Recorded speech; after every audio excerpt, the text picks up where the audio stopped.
I scare you? No. Yes, she said. I didn't hear you come up. He didn't comment on that, so she said, What is it? Nothing. I just saw you out here and wanted to say hello. Hello. Is that all? That's all. It shouldn't be. You should have more to say after what you did to me. What did I do to you? He was counting on the liquid sugar. Never mind the tips. You know what? You sat in my closet and scared the hell out of me. He smiled. You scared the hell out of me, too. Bullshit, she said. It's true. Your husband was right. You were wrong.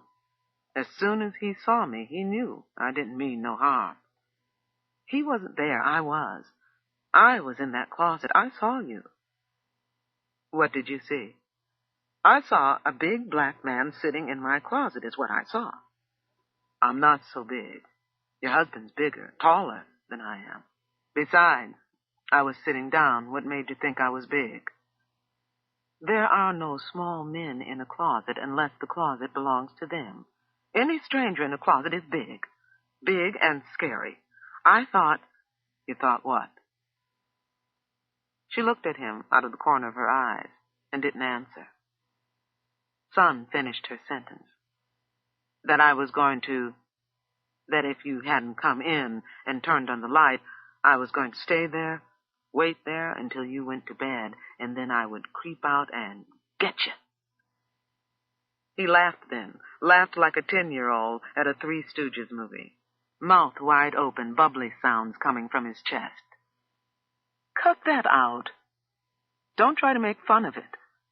But he kept on laughing, long enough to make a little anger spread inside her. When he could stop laughing, he said, I'm sorry. I wasn't laughing at you. I was laughing at myself. I was seeing myself do it, or try to do it, and it looked funny.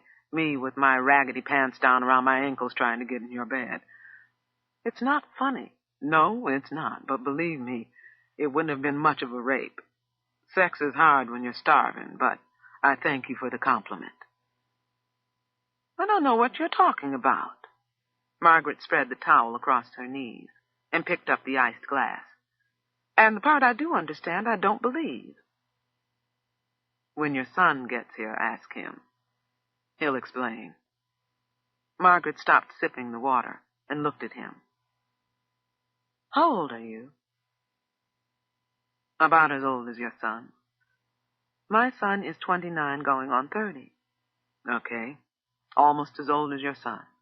He'll be 30 March 10th. Does he favor you or your husband? Favor? Look like. Does he look like you? People say so. Everybody says so. The hair, of course.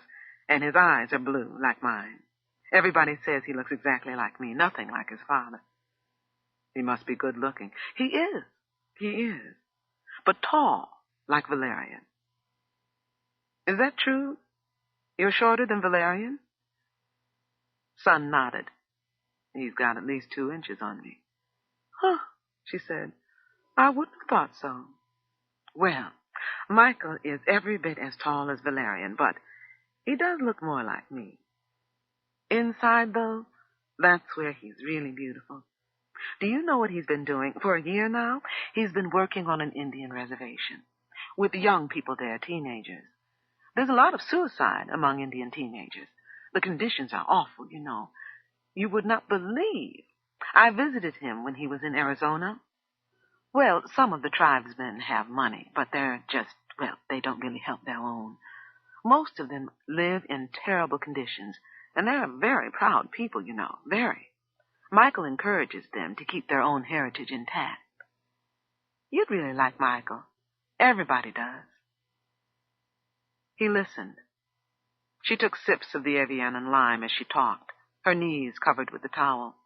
She was looking at him now, relaxed, interested in what she was saying, interested in his hearing it, knowing that her son was beautiful, wise, and kind, that he loved people, was not selfish, was actually self-sacrificing, committed, that he could have lived practically any kind of life he chose, could be dissolute, reckless, trivial, greedy, but he wasn't.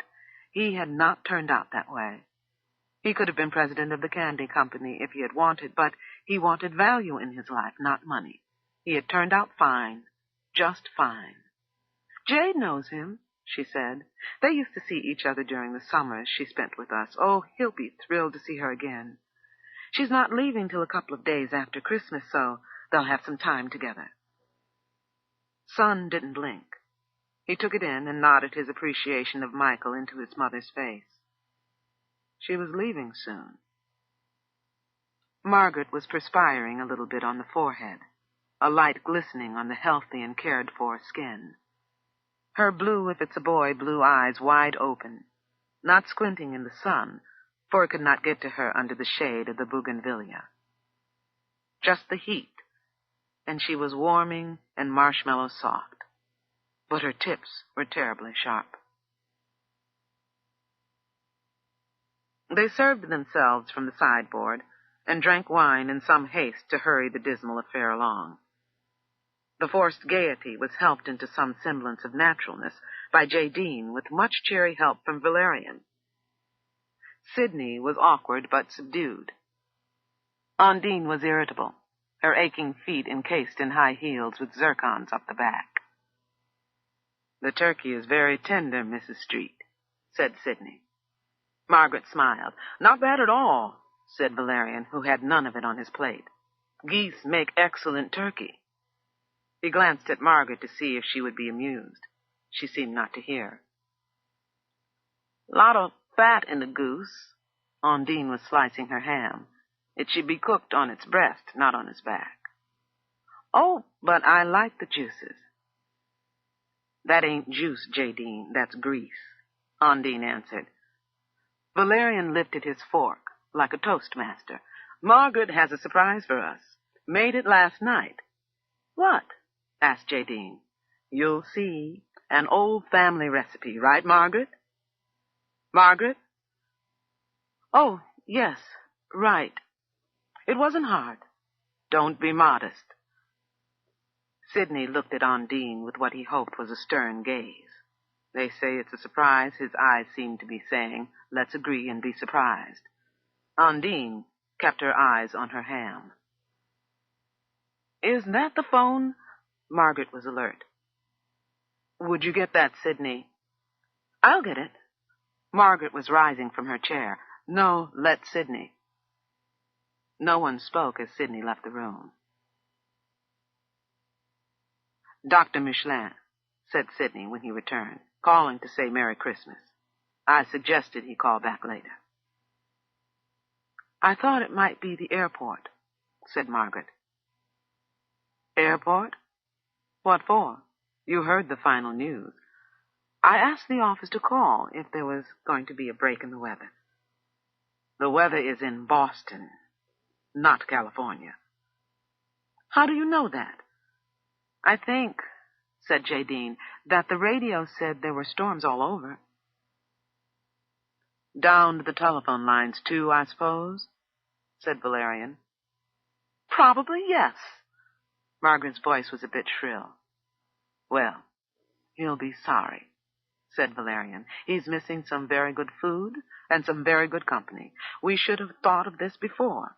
Give Undine a day off, and you get to show off in the kitchen, Margaret. It's good to have some plain Pennsylvania food for a change. This is an old-fashioned Christmas." Too bad Gideon couldn't come. Son, who seemed to be the only one genuinely enjoying the food, had been silent until then. "Who?" asked Valerian. "Gideon. Yardman." "His name is Gideon?" asked Jadine. "What a beautiful name, Gideon," Valerian smiled. "Well, at least we knew Mary's name." "Mary," said Jadine. "Nope," said Son. "No?" "Therese." "Therese. Wonderful," said Valerian. "Therese the thief, and Gideon the getaway man." Undine looked up. "They didn't steal that chocolate, Mr. Street. That was this one here." She nodded her head at Son. "Chocolate? Who's talking about chocolate? They stole the apples." Valerian got up to go to the sideboard for some more mashed potatoes and gravy. "Gideon stole apples?" asked Son. "Yep." Valerian's back was to them. I caught him red-handed, so to speak. Them, rather. She, Mary, had them stuffed in her blouse. He had some in each pocket. Sidney and Undine both stopped eating. "What did he say when you caught him?" Sidney was frowning. "Said he was going to put them back." Valerian joined them and chuckled. "So that's why they didn't come back to work. Ashamed." "Oh, more than that," said Valerian. "Much more than that. I fired him. Her, too." "You what?" Undine almost shouted. "Undine," Sidney whispered. "You didn't tell us," she said to Valerian. "Beg pardon?" Valerian looked amused. "I mean, did you know that, Sidney?" "No, nobody told me anything." "Mr. Street, you could have mentioned it." "I'll get someone else. I've already spoke to Michelin. I told you that. But I thought that was temporary help until they came back after Christmas, I thought." "Well, Undine, it isn't temporary help I'm asking for. It's permanent because they are not coming back." "Please stop bickering," Margaret said softly. "I'm getting a headache." "I'll never bicker, Margaret. I am discussing a domestic problem with my help." "Well, they are guests tonight." "The problem is still of interest to everybody at the table except you." "Certain things I need to know." Undine was talking into her plate. "If I'm going to get work done. I took on all sorts of extra work because I thought they were just playing hooky. I didn't know they were fired." "Undine, what would you have done differently if you had known?" "You would have grumbled and tried to make me keep them on. And since they were obviously stealing, and the whole house was upset anyway, I did what I thought was best." "I wouldn't have tried any such thing if they stole. I don't condone that." "Well, they did, and I let them go, and that's that." Son's mouth went dry as he watched Valerian chewing a piece of ham, his head of a coin profile, content, approving even of the flavor in his mouth, although he had been able to dismiss with a flutter of the fingers the people whose sugar and cocoa had allowed him to grow old in regal comfort, although he had taken the sugar and cocoa and paid for it as though it had no value, as though the cutting of cane and picking of beans was child's play and had no value. But he had turned it into candy, the invention of which really was child's play, and sold it to other children and made a fortune in order to move near, but not in the midst of, the jungle where the sugar came from, and built a palace with more of their labor, and then hired them to do more of the work he was not capable of, and paid them again according to some scale of value that would outrage Satan himself. And when those people wanted a little of what he wanted, some apples for their Christmas, and took some, he dismissed them with a flutter of the fingers, because they were thieves. And nobody knew thieves and thievery better than he did, and he probably thought he was a law-abiding man. They all did, and they all always did, because they had not the dignity of wild animals, who did not eat where they defecated, but they could defecate over a whole people, and come there to live and defecate some more by tearing up the land, and that is why they loved property so, because they had killed it, soiled it, defecated on it, and they loved more than anything the places where they shit, would fight and kill to own the cesspools they made, and although they called it architecture, it was in fact elaborately built toilets, decorated toilets surrounded with and by business and enterprise, in order to have something to do in between defecations, since waste was the order of the day and the ordering principle of the universe. And especially the Americans, who were the worst, because they were new at the business of defecation, spent their whole lives bathing, washing away the stench of the cesspools, as though pure soap had anything to do with purity. That was the sole lesson of their world: how to make waste, how to make machines that made more waste, how to make wasteful products, how to talk waste, how to study waste, how to design waste, how to cure people who were sickened by waste so they could be well enough to endure it, how to mobilize waste, legalize waste, and how to despise the culture that lived in cloth houses and shit on the ground far away from where they ate. And it would drown them one day. They would all sink into their own waste and the waste they had made of the world, and then, finally, they would know true peace and the happiness they had been looking for all along. In the meantime, this one here would chew a morsel of ham and drink white wine, secure in the knowledge that he had defecated on 2 people who had dared to want some of his apples. And Jadine had defended him, poured his wine, offered him a helping of this, a dab of that, and smiled when she didn't have to, soothed down any disturbance that might fluster him, quieted even the mild objections her own aunt raised, and sat next to him more alive and responsive and attentive than even his own wife was, basking in the cold light that came from one of the killers of the world. Jadine, who should know better, who had been to schools and seen some of the world, and who ought to know better than any of them because she had been made by them, coached by them, and should know by heart the smell of their huge civilized latrines. Sidney closed his knife and fork and said, "Other folks steal, and they get put in the guest room." Jadine shot a look at Son and said, "Uncle Sidney, please." "It's true, ain't it? We were slighted by taking in one thief, and now we are slighted by letting another go." "We are quarreling about apples," said Margaret with surprise. "We are actually quarreling about apples." "It is not about apples, Mrs. Street," said Sidney quietly. "I just think we should have been informed. We would have let them go ourselves, probably. This way, well..." He looked as if even staying on at the table, let alone the job, was hopeless. Valerian, at the head of his Christmas table, looked at the 4 black people. All but one he knew extremely well. All but one. And even that one was in his debt. Across from him, at the bottom of the table, sat Son, who thought he knew them all very well, too, except one. And that one was escaping out of his hands, and that one was doing the bidding of her boss and patron.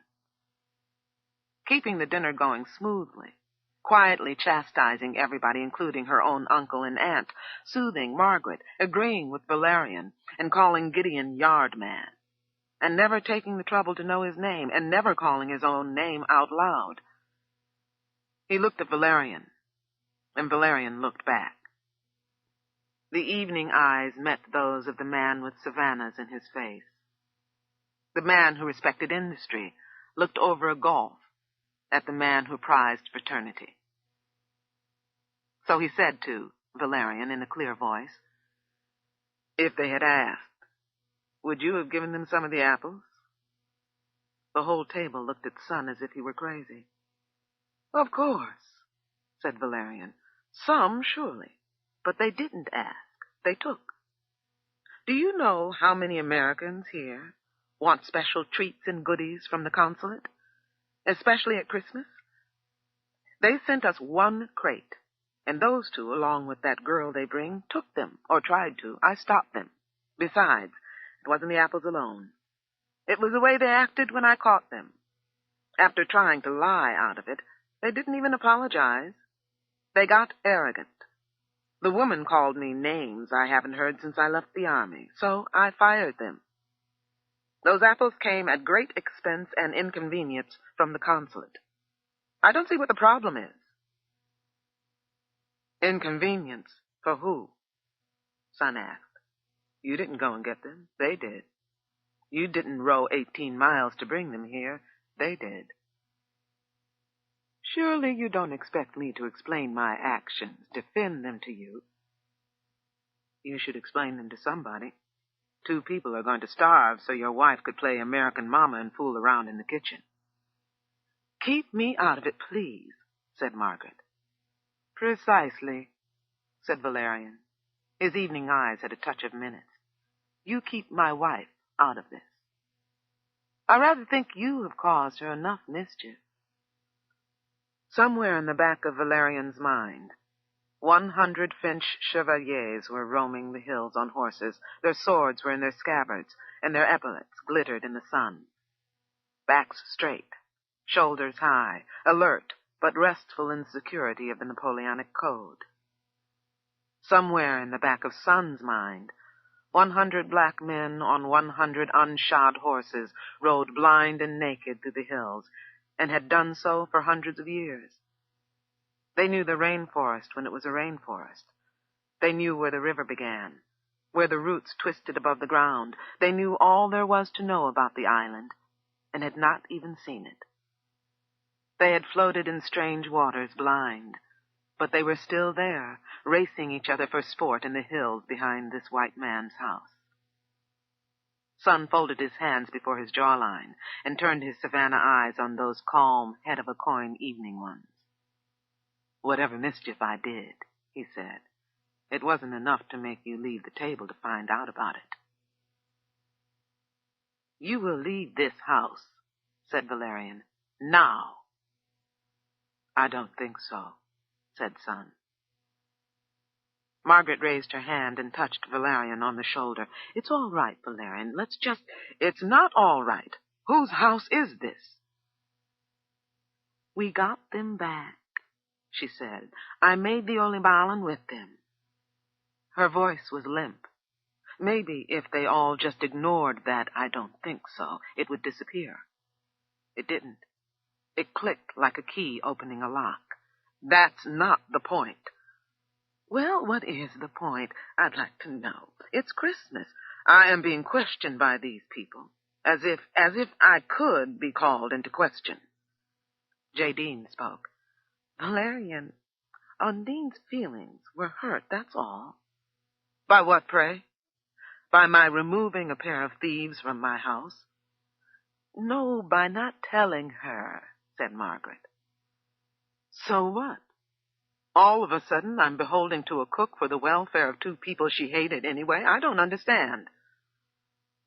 Undine had been watching the exchanges with two bright eyes, chagrined by Margaret's defense of her interests. Having caused all the trouble, now she was pretending that Undine was the source of the dispute. "I may be a cook, Mr. Street, but I'm a person, too." "Mr. Street," said Sidney, "my wife is as important to me as yours is to you, and should have the same respect." "More," said Undine. "I should have more respect. I'm the one who cleans up her shit." "Undine!" Both Sidney and Valerian spoke at once. "This is impossible," Valerian was shouting. "I'll tell it," said Undine. "Don't push me, I'll tell it." "Nonadine, get hold of yourself." Jadine pushed her chair back as though to rise. "I'll tell it. She wants to meddle in my kitchen, fooling around with pies, and my help gets fired." "Your kitchen? Your help?" Valerian was astonished. "Yes, my kitchen, and yes, my help. If not mine, whose?" "You are losing your mind," shouted Valerian. Undine was fuming now. "The first time in her life she tries to boil water and I get slapped in the face. Keep that bitch out of my kitchen. She's not fit to enter it. She's no cook and she's no mother." Valerian stood up. "If you don't leave this room, I'll—" It was the second time he ordered a dismissal, and the second time it held no force. "What? You're what?" asked Undine. "Leave," said Valerian. "Make me," said Undine. "You don't work here anymore," he said. "Oh, yeah? Who's going to feed you? Her?" She pointed up table at Margaret. "You'll be dead in a week, and lucky to be dead, and away from her." Margaret picked up her glass and threw it. The Avian splashed on the cloth, and some got on Undine's chiffon dress. As the others jumped up from their seats, Undine slipped out of her zircon-studded shoes and raced around the table at the target of all her anger, the real target, who would not be riled until now, when she got fed up with the name-calling and shot her water glass across the table. "Don't you come near me," Margaret shouted, but Undine did, and with the back of her hand slapped Margaret across the face. "Call the harbor," shouted Valerian, but again there was no one to do his bidding.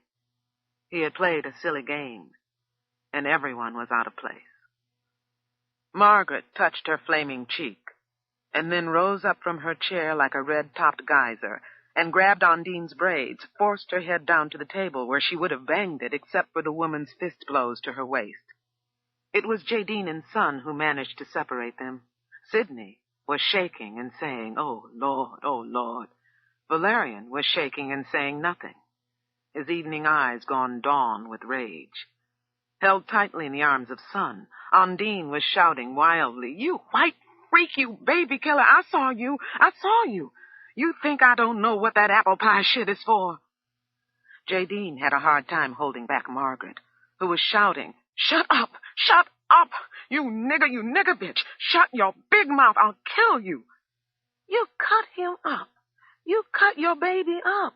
Made him bleed for you. For fun you did it. Made him scream, you freak. You crazy white freak. She did." Undine addressed the other, still shouting. "She stuck pins in his behind, burned him with cigarettes. Yes, she did. I saw her. I saw his little behind. She burned him."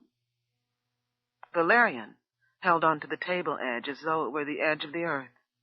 His face was truly white, and his voice cracked a little as he asked, "Burned? Who?" "Your son, your precious Michael. When he was just a baby, a wee little bitty baby." Undine started to cry. "I used to hold him and pet him. He was so scared." Her voice was hardly audible under the sobbing. "All the time scared. And he wanted her to stop. He wanted her to stop so bad, and every time she'd stop for a while, and then I'd see him curl up on his side staring off. After a while, he didn't even cry. And she wants him home for Christmas, and apple pie. A little boy who she hurt so much he can't even cry." She broke down then and said no more. Sidney put his arms around her. Son let her arms go and picked up a table napkin so she could wipe her streaming eyes with it instead of with the backs and the palms of her hands. Sidney led her barefoot, her diadem braids turned into horns, away from the table. Margaret was standing as still and as straight as a pillar. There were tears in her eyes, but her beautiful face was serene. They could hear Undine's cries all the way into the first kitchen and down the stairs to the apartment of second-hand furniture. "Yes, my kitchen. Yes, my kitchen. I am the woman in this house. None other. As God is my witness, there is none other, not in this house." Margaret, serene and lovely, stared ahead at nobody. "I have always loved my son," she said. "I am not one of those women in the National Enquirer." "That was awful, awful," said Jadine. She was holding Son's hand as they walked up the stairs. There'd been no point in staying or even excusing themselves. Valerian was looking at Margaret, and she was looking at nobody, so the two of them left as soon as Undine and Sidney did. Jadine would not admit to herself that she was rattled, but her fingertips were ice-cold in Son's hand. She wanted a little human warmth, some unsullied person to be near, someone to be with, so she took his hand without thinking about it and said, "That was awful." "Yes," he said. "What happened? We all went crazy. Do you think it's true, what Nanadine said? She wouldn't make up anything like that." They were at Jadine's bedroom door and went in, still holding hands. In the center of the room, Jadine stopped, released his hand, and turned to face him. She pressed her fingers together in front of her lips. "Awful," she said, frowning, looking at the floor. "Don't think about it. It's over." Jadine put her head on his chest. "It's not over. They're fired for sure. Tomorrow will be terrible. God, how can I wake up in the morning and face that? I won't be able to sleep at all. Maybe I should go down and see about her." "Undine?" "Yes, leave her alone with Sidney. You shouldn't bother them now. I wish I could figure it out, what got into everybody. Son put his arm around her. She was like a bird in the crook of his arm. What does it mean? She closed her eyes. It means, he said, talking into her hair, the white folks and black folks should not sit down and eat together. Oh, son. Jadine looked up at him and smiled a tiny smile. It's true, he said. They should work together sometime, but they should not eat together or live together or sleep together, do any of those personal things in life. She put her head back into his shirt front. What do we do now? Sleep, he said. I can't sleep. It was so ugly. Did you see the faces? Son kissed her cheek, bending his neck down low. It's true, isn't it? She stuck pins into Michael, and Undine knew it and didn't tell anybody all this time. Why didn't she tell somebody? She's a good servant, I guess. Or maybe she didn't want to lose her job. He kissed the other cheek. I always wondered why she hated Margaret so. Every time she could, she would jab at her. Sleep, he said, and kissed her eyelids. You need sleep. Will you sleep with me? She asked. I will, he said. I mean really sleep. I'm not up to anything else. I'll sleep. You sure? It was terrible, son, terrible. I don't want to think about it, but I know I will, and I don't want to do it alone. I know. I'll stay with you. You sleep, and I'll watch you. Jadine stepped back from him. Oh, the hell with it. You won't. You'll start something, and I'm not up to it. Relax. Stop imagining things. You want somebody to be with tonight, so I'll do it. Don't complicate it. You start something, and I'll throw you out. All right. Take off your dress and get in the bed. Jadine folded her arms behind her and unzipped the top part of her dress. He reached behind her and pulled it the rest of the way down. Jadine stepped out of it and sat down on the bed. No foolishness, son. I'm serious. Her voice sounded small and tired. So am I, he said, and began unbuttoning his shirt. Jadine sat on the bed and watched him. Then, for the first time, she saw his huge hands. One hand alone was big enough for two. A finger spread that could reach from hither to yon. The first time she had been aware of his hands, they were clasped over his head, under Sidney's gun. So she had not really seen them. The second time was at the beach, when he touched the bottom of her foot with one finger. She hadn't looked then either, only felt that fingerprint in the arch of her soul. Now, she couldn't help looking, seeing those hands large enough to sit down in, large enough to hold your whole head, large enough, maybe, to put your whole self into. I hope you are serious, she said. She left her panties on and got under the sheet. Son undressed completely, and Jadine shot him a quick look to see if he had an erection.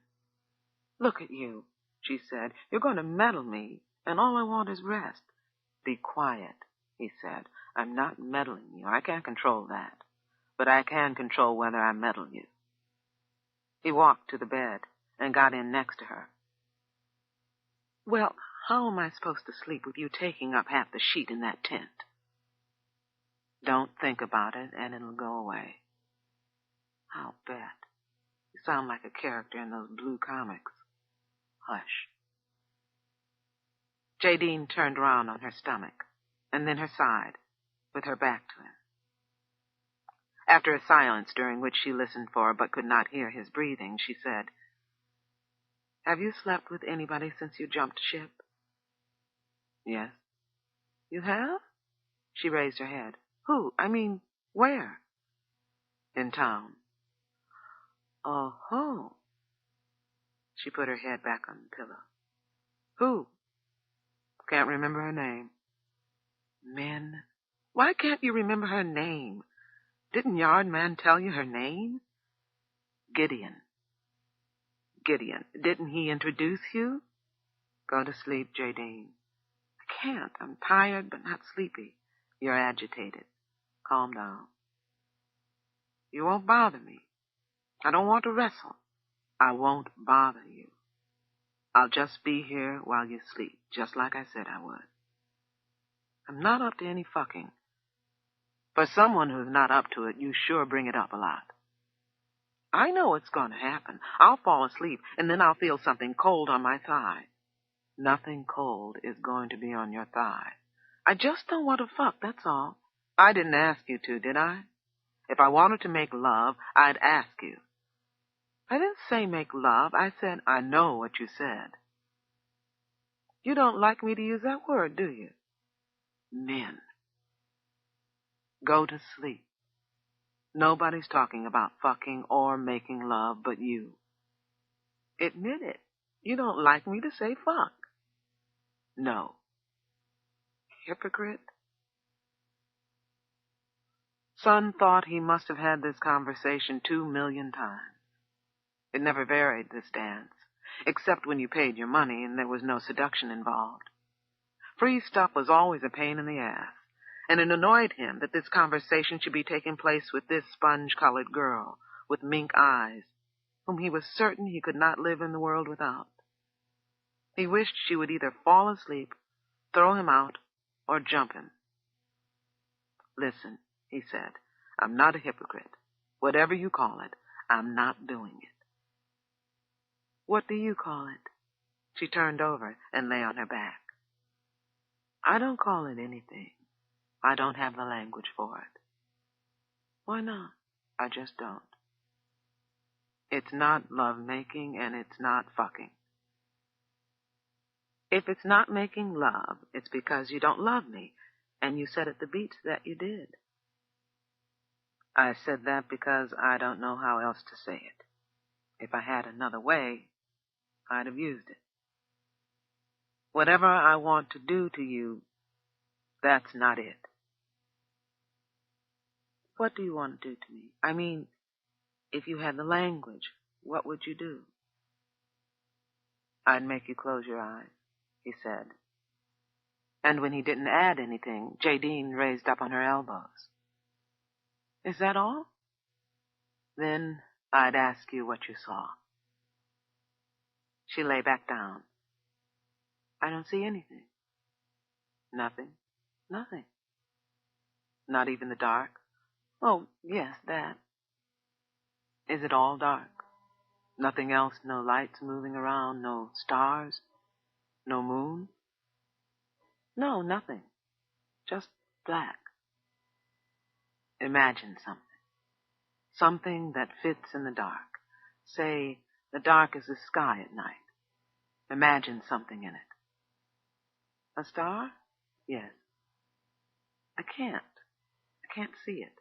Okay. Don't try to see it. Try to be it. Would you like to know what it's like to be one? Be a star? A movie star? No. A star. In the sky. Keep your eyes closed. Think about what it feels like to be one. He moved over to her and kissed her shoulder. Imagine yourself in that dark, all alone in the sky at night. Nobody is around you. You are by yourself, just shining there. You know how a star is supposed to twinkle? We say twinkle because that is how it looks, but when a star feels itself, it's not a twinkle. It's more like a throb. Star throbs. Over and over and over. Like this. Stars just throb and throb and throb. And sometimes, when they can't throb anymore, when they can't hold it anymore, they fall out of the sky. This ends side 2 of cassette 6 of Tar Baby. Please fast forward to the end before loading cassette 7.